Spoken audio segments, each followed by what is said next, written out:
اے پیغمبر صلی اللہ علیہ وآلہ وسلم، جو عورت تم سے اپنے شوہر کے بارے میں بحث و جدال کرتی اور اللہ سے شکایت رنج و ملال کرتی تھی، اللہ نے اس کی التجا سن لی اور اللہ تم دونوں کی گفتگو سن رہا تھا۔ کچھ شک نہیں کہ اللہ سنتا ہے، دیکھتا ہے۔ جو لوگ تم میں سے اپنی عورتوں کو ماں کہہ دیتے ہیں وہ ان کی مائیں نہیں ہو جاتی، ان کی مائیں تو وہی ہیں جن کے بطن سے وہ پیدا ہوئے۔ بے شک وہ نامعقول اور جھوٹی بات کہتے ہیں، اور اللہ بڑا معاف کرنے والا ہے، بخشنے والا ہے۔ اور جو لوگ اپنی بیویوں کو ماں کہہ بیٹھیں پھر اپنے قول سے رجوع کر لیں تو ان کو قربت سے پہلے ایک غلام آزاد کرنا ضرور ہے۔ مومنو، اس حکم سے تم کو نصیحت کی جاتی ہے اور جو کچھ تم کرتے ہو اللہ اس سے خبردار ہے۔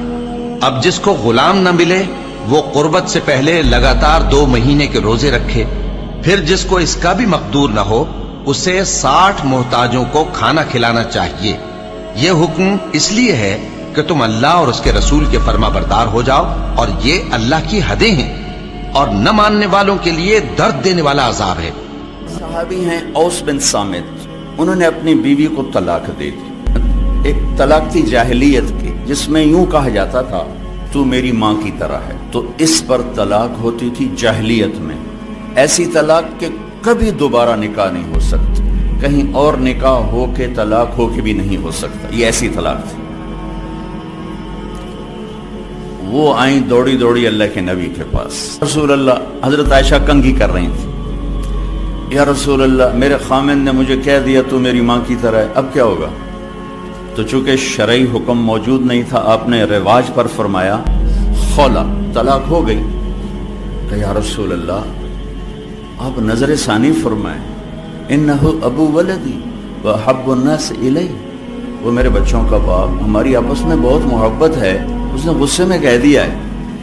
تو آپ نے کہا حرمت علیہ خولا، طلاق ہو گئی۔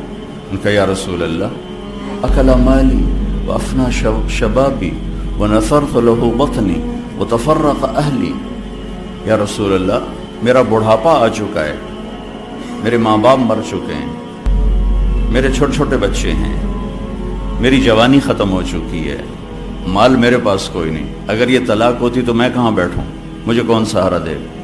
تو اب چپ ہو، چونکہ وہ منوانا چاہتی، ابھی وہی کوئی آئی نہیں، آپ نے قانون ماحول رواج کے مطابق فیصلہ دے دیا ہے، تو آپ خاموش ہو گئے۔ حضرت عائشہ کنگھی فرمائیں، اللہ اکبر۔ جب اس نے دیکھا کہ آپ چپ ہو گئے تو کہنے لگی اچھا آپ نہیں سنتے، میں آپ کے رب کو سناتی۔ اللہ کے نبی کہہ رہے ہیں طلاق ہو گئی، وہ کہہ رہی اچھا میں آپ کے رب سے بات کرتی ہوں۔ اس نے وہیں ہاتھ اٹھائے، اللہم انہم لی منہ صبیۃ صغار، اے میرے رب میرے چھوٹے چھوٹے بچے، ان ضممتہم الی فضاجعہم، میں اپنے پاس رکھوں تو روٹی کہاں سے کھلاؤں، ان ضممتم الیہ فضاعہ، باپ کے پاس چھوڑوں تو تربیت کون کرے گا؟ یا اللہ اب ذرا غور کے، یا اللہ اپنے نبی کی زبان پر میرے حق میں فیصلہ اتار۔ یہ نہیں کہا کہ اللہ تو اپنے علم کے مطابق فیصلہ اتار، تو اپنی شریعت کے مطابق فیصلہ اتار۔ میرے رب میرے حق میں فیصلہ اتارنا، میں بچوں کو کہاں لے جاؤں گی، میں بڑھاپا کہاں گزاروں گی؟ تو ایک دم اللہ کے نبی پر وحی، تو جب وحی آتی تھی اب پسینہ پسینہ اور آنکھیں بند ہو جاتی تھی۔ تو حضرت عائشہ نے کہا خولا خولا چپ کر چپ کر، وحی آ گئی وحی آ گئی۔ خولا نے جب دیکھا تو اور زور سے رونا شروع کر دی، کس بات پر کہ پتہ نہیں میرے حق میں ہے یا میرے خلاف ہے۔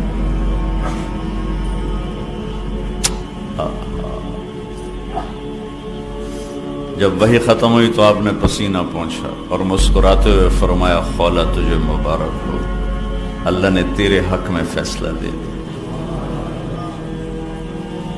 اور یہ فیصلہ قرآن میں لکھا گیا ہے، اس کو قرآن کا حصہ بنایا گیا، اسے حدیث کا حصہ نہیں بنایا، اور اسے 28واں پارہ اس سے شروع کروایا گیا۔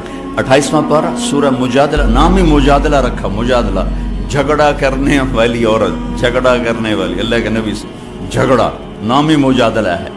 ہم نے سن لیا اس کی بات کو جو آپ سے بات کر رہی تھی، یہ تو ترجمہ ہے، لیکن صورتحال کیا ہے؟ جو ترجمہ کبھی حقیقت کو نہیں بتایا کرتا، یہ جو الفاظ ہیں یہ کیا بتا رہے ہیں، میں وہ آپ کے سامنے پیش کرنا چاہتا ہوں کہ اے میرے محبوب، یقیناً اللہ نے سنا، میں نے نہیں کہا، قد سمعت، لفظ اللہ، میرے محبوب اللہ نے اپنی اس بندی کی فریاد کو سنا جو آپ سے جھگڑا کر رہی تھی اپنے خامند کے بارے میں۔